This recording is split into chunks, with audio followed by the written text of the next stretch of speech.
एक दिन बाहर खेलते वक्त एक लड़के को जमीन पर पड़ा एक अजीब सा लोहे का डब्बा मिला। पहली नजर में तो वो उसे कोई पुराना लाइटर लगा, लेकिन जैसे ही उसने उसका दूसरा रूप अनलॉक किया, वो चौंक गया। वो कोई मामूली चीज नहीं थी, बल्कि एक हाईटेक गन थी। इस गन का लुक तो जबरदस्त था ही। ये देखकर आर्यन, लड़का, की खुशी का ठिकाना नहीं रहा। वो तुरंत अपने भाई विवेक को लेकर शहर के बाहर टेस्टिंग के लिए निकल पड़ा। जैसे ही टारगेट लॉक हुआ, आर्यन ने बिना देर किए ट्रिगर दबा दिया, और उसके बाद जो हुआ, उससे दोनों भाई हक्के बक्के रह गए। उसकी ताकत उम्मीद से कहीं ज्यादा थी। भाई विवेक को जब समझ आया कि आर्यन ने सच में कोई कीमती चीज हाथ लगा ली है, तो वो भी खुद ट्राई करने से खुद को रोक नहीं पाया।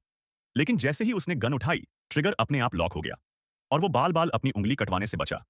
डर के मारे उसने तुरंत गन वापस कर दी। लेकिन जैसे ही वो फिर से आर्यन के हाथ में आई, वो बिना किसी दिक्कत के दोबारा अनलॉक हो गई। अब समझ आया, ये गन शायद अपने यूजर को पहचानती है। आर्यन इसे लेकर घर पहुंचा और सोचने लगा कि अब इसे कहां छुपाए। लेकिन तभी अचानक कुछ बदमाशों ने घर में घुसकर बिना कुछ कहे विवेक पर हमला कर दिया। आर्यन ने बिना वक्त गंवाए गन उठाई और सामने खड़ा हो गया।